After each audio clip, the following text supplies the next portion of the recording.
ஊருக்கும் வரம் தந்தாச்சு. அப்படின்னா இந்த நாட்டை ஆளுவதற்கு இந்த பூமியில் ஒரு ராஜகுமாரன் பிறப்பான். ராஜகுமாரன் தானே? ஆமா, புறப்பான். போ. குழந்தை வரத்தை கொடுத்து விட்டு இவன் ஓடுகிறான். ஆமா. எழுகோட்டை குளம் ஓடுகிறான். எழுகோட்டை கதவுகளும் அடிச்சு பூட்டியாச்சு. யமன் உள்ளுக்கு.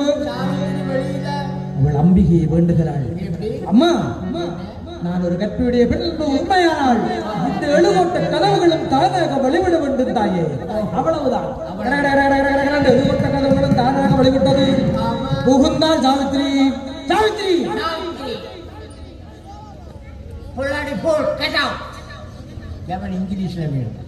யமன் இப்பத்தே யமன் இப்ப ரெடிமேட் யமன். சாவித்திரி, இதற்காக இங்கு பச்சையோடு வந்தாய்? பச்சையோட வந்தாய். எது சிவப்போட வந்திருக்கலாம். ஏன் பச்சையோடு வந்தாய்? மஞ்சளோட வந்திருக்கலாம். மஞ்சள்